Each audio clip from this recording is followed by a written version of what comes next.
ચેકિંગની વાત કરવામાં આવે તો મે મહિનાની અંદર આપણે ટોટલ 1871 ચલણ ઇસ્યુ કરવામાં આવેલા છે, જેમાં 51 લાખ જેટલાનો દંડ કરવામાં આવ્યો છે.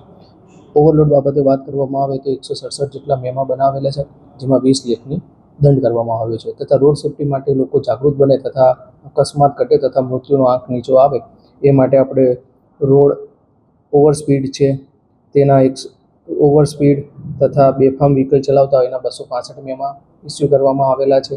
તથા રેડિયમ રિફ્લેક્ટરની એના 183 મેમા ઇસ્યુ કરવામાં આવેલા છે અને ટોટલ 51 લાખની વસૂલાત થયેલી છે. અને અમારી ચેકિંગ ટીમ હોય છે જે 24 કલાક કાર્યરત હોય છે તથા સ્પેશિયલ ચેકિંગના પણ અલગ અલગ ઓર્ડર કરવામાં આવતા હોય છે.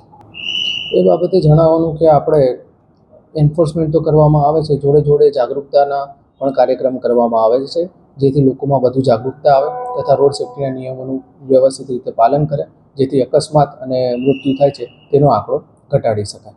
એટલે રોડ સેફ્ટી એ તો જનરલ રોડ સેફ્ટી હોય છે કે તમારે હેલ્મેટ પહેરવું, સીટ બેલ્ટ બાંધવું, તમારા હેવી વ્હીકલ હોય તો તેમાં રેડિયમની લગાડી રાખવી, આરયુપીડી એસયુપીડી લગાડી રાખવી, એ રીતે જે પ્રકારના વ્હીકલ હોય એ પ્રકારના અલગ અલગ નિયમો હોય છે જેનું પાલન કરવાનું હોય છે. જો પાલન ના થાય તો તેમાં દંડ આપવામાં આવે છે.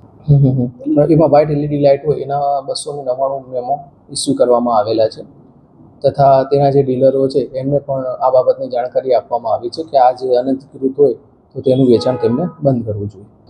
એમને જણાવવાનું થાય કે આપને જે થોડા સમયની મજા હોય છે તેના લીધે ઘણા લોકોની મૃત્યુ થતી હોય છે તથા એક્સિડન્ટ થતી હોય છે, એટલે આપને જે કંપની ફિટેડ લાઇટ આપી છે તે જ લગાવી અને બીજી ના લગાવવી જોઈએ.